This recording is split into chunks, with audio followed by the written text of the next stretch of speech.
But the issue, though, may be that some of those appointments, were they based on merit, or were they just because, again, like most things in Nigeria, okay, so it's my turn to eat out of the national cake?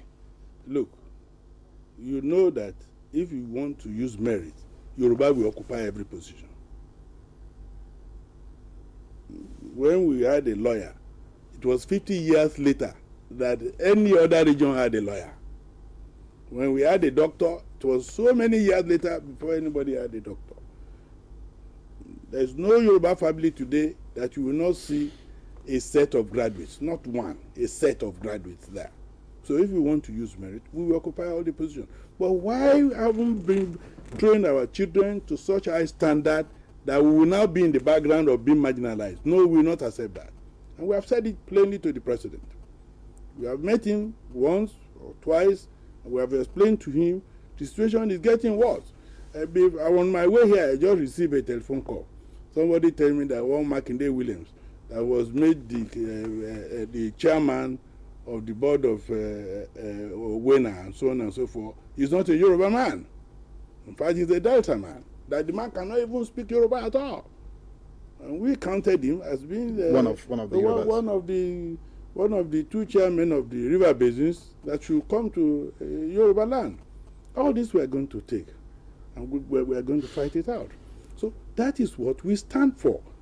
Not whether it is this party or that party. No, we are not political.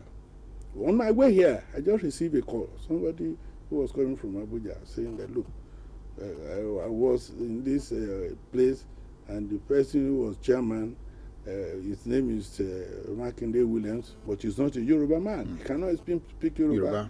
I did ask him whether he's a Yoruba man. He said, no, I'm from Delta. I don't know where my name Makinde came from. So this is what we stand out for. Okay, now it's commendable that at least there is a central, a voice, for the Yorubas. But now, how about your own political leanings? Would that not color whatever it is that the group will be dealing with at the end of the day? Suppose, just like you have mentioned, Makinde now happens to be a strong supporter of PDP, or he has a strong support for PDP man. Exactly. And then you now, as an ACN or one of the progressives, you now come and say, no, you have to go out. Would that be a conflict? No. Look, when I speak as Senator Anthony Adefuye, it's different. I'm an ACN man. But when I speak under the platform of the General Secretary of Yoruba Unity Front, that's another person entirely.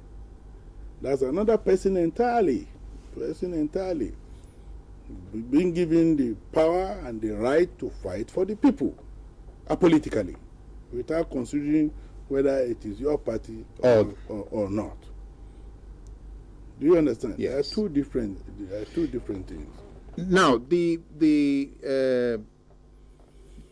you have any economic agenda besides political agenda? Because what I've seen so far from the communique that came out at the end of the meeting, it's like everything is just coalesced under the political cultural, we are non-political, and so on and so forth.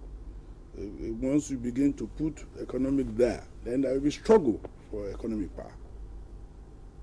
That doesn't mean we will not. If things are turning against us, that doesn't mean we will not speak. Do you understand? Yes, because we are just leaders and elders that watch and make sure things are done right. Finish. That's all we are. We are not a political party. No, I think that is understandable. Yeah. Now, but the question is that if there are economic problems, yes, we'll come into it. Okay, I'll give you a simple example. Yes. The East-West rail line. Yes. Why is that not an issue with the forum?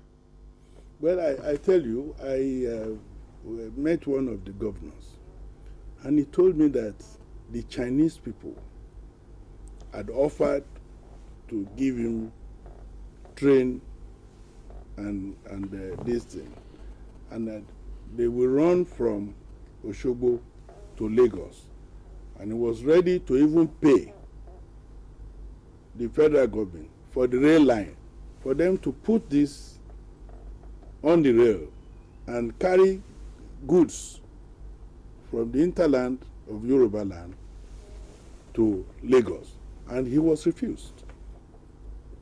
We've also received reports of some governors saying that in case of emergency, they had asked for 3 digital lines. 3 digital, that means like 911, Yes. 767, or 122, and they had been refused because only the presidency Can now approve 3 digital phone line. All this we have taken up. We look at it. We raised it at the fora, At the confab. at the confab, and we are looking at it.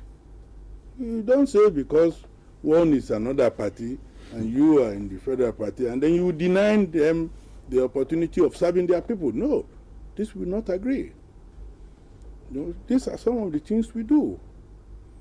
And we do it with every energy left within us to do so.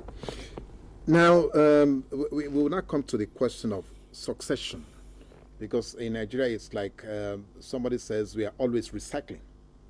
We don't seem to want to,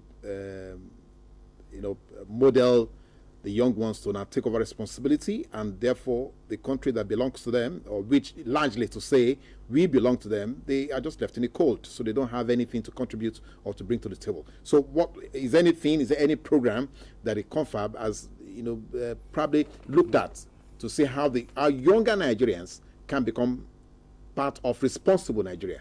Yes, if you look at our communique, we mentioned there that every young Nigerian must be given the opportunity to work. You must create jobs for them to work. And if you remember some times ago, I made a call to the federal government that, look, you have given amnesty to the South-South, you have given amnesties to the East. Do you want us to start fighting in Yoruba land before you give our children amnesty to be able to work? We have the highest number of unemployed graduates in Nigeria today. Something must be done. Whether you call it amnesty or not, we want these people working. Or a state of emergency. Or a state of emergency declared on unemployment, so that we can get our people working. That's what we do. We are being frustrated that we are training our children and they are not being given opportunity to work. Most of our children now, they all work in private sector, of course, which we know that also is another economic gain. But the federal government belongs to all of us. And the Constitution says that each federating unit must be appropriately represented in that government. Now we find out that from number 1 to 13, there is no Yoruba man in the country.